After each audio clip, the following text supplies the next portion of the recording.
Good day everyone, this is Assembler again, Assembler Graphics. We are here to make your usage of Photoshop even more interesting and quick.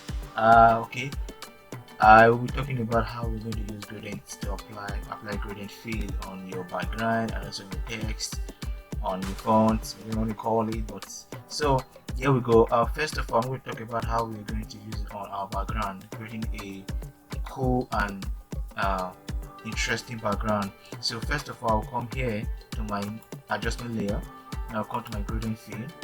Now you can see the white and black. So I'm going to come here and okay, first of all, if you are new to Photoshop, this is your first time using the gradient fill, you find that from here to here, that is when your Photoshop has the particular gradients in it. But these ones are the one I've worked with and I've saved over time. So I can also teach you how to save it too. So starting from afresh, this is your opacity. The upper part is your opacity, the lower part is your color fill.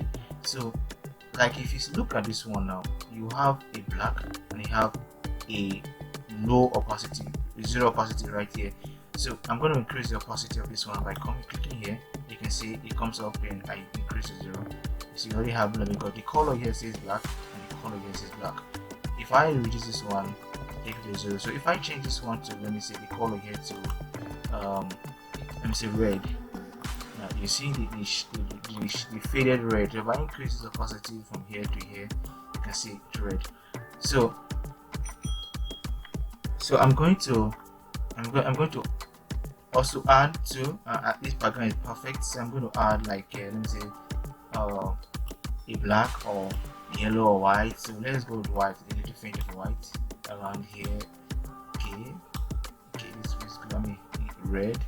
This is like a you can see the particular color now. Now you can add, you can drag here, you can come here and decrease this particular black color. You know, in case you don't want it to, the midpoint, you don't want it to color midpoint, you don't want it to fade it into the other color. So you can just put it around it here. It's perfect.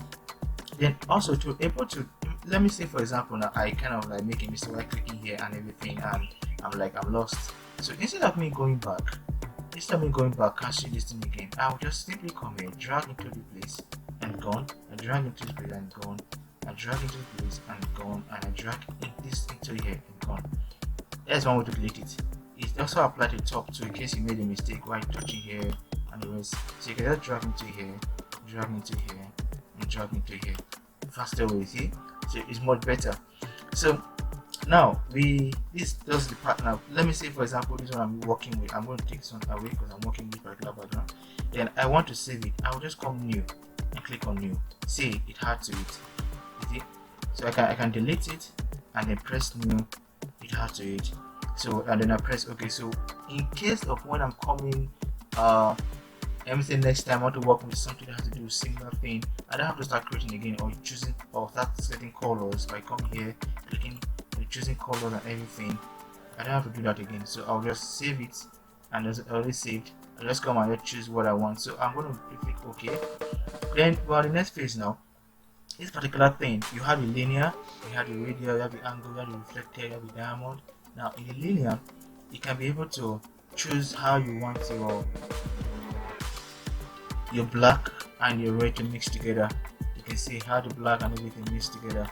You can choose that, how the all fade and everything. I think it's perfect, but you just like everything's mixed, red and black and mixed together. So I'm going to take it to 100, which was initial 100. Then that's for that. Then if you want to do a reverse, you can do reverse. You can reverse it. You can see you reverse it up, down, up, down. So I'm going to choose the radial. Radial is one thing that people love using also too for background because it's kind of cool. So I'm going to go with this. So then I press my reverse. You can see how interesting the background comes out like this. Like just increasing the scale percentage. You see that I'm making a reverse of it. You see how interesting the background is right now. Just once or so. Then I can also come here and press my angle. Click angle. I can also do reverse angle and everything. I can also decrease the scale. See, there's no effect in that one too.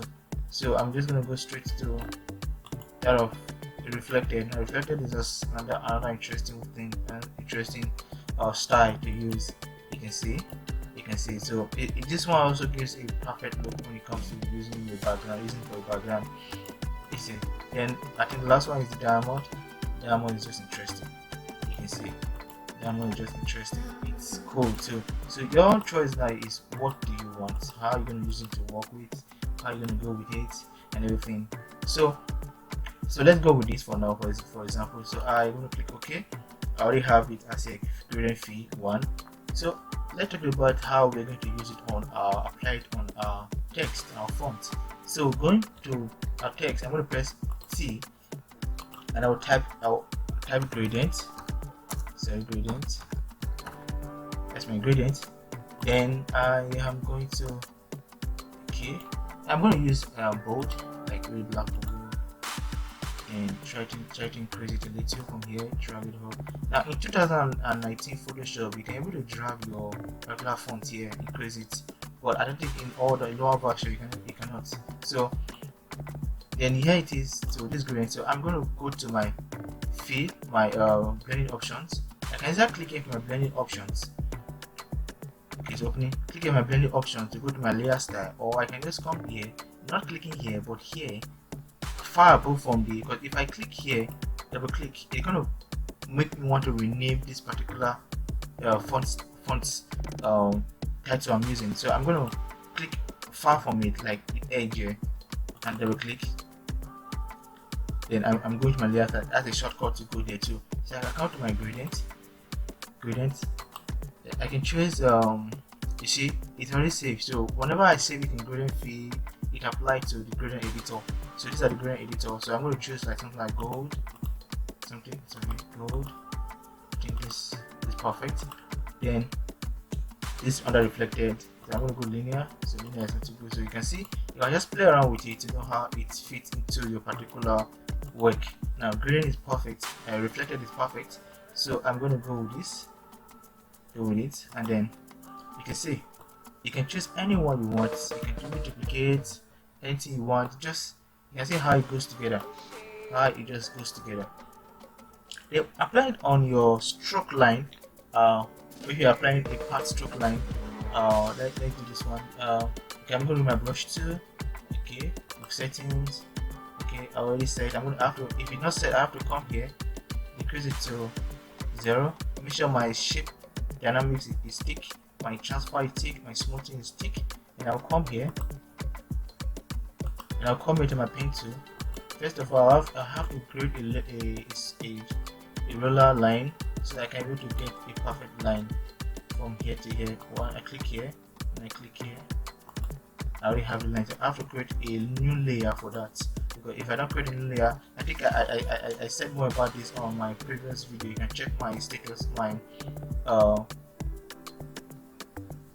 the other videos, and you will find out that you see what I talked about, how to use simulating pressure for your lines.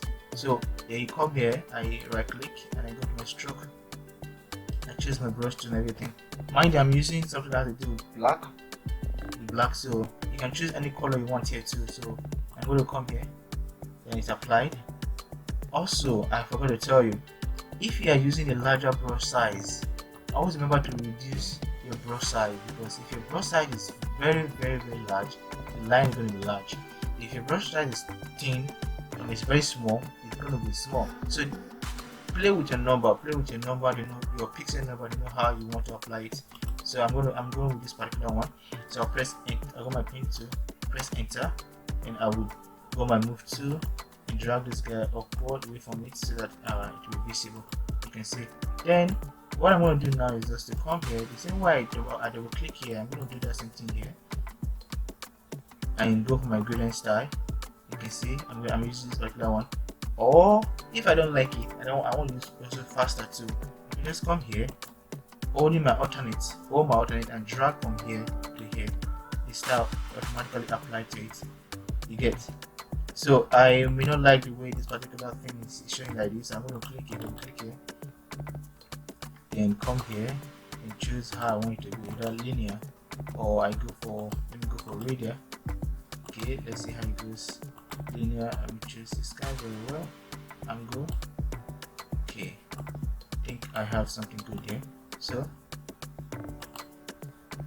now you get it. Now I can come here. Make my adjustment. Just come here, make my adjustment. I can increase it a little. Holding my shift to make each size increase together. You can see. Then I press enter. Then here I go. So this is how you're able to apply your grading stuff and everything, in Photoshop using your grading feed. So thank you very much. Please subscribe, like, share, comment. I appreciate that. Thanks a lot.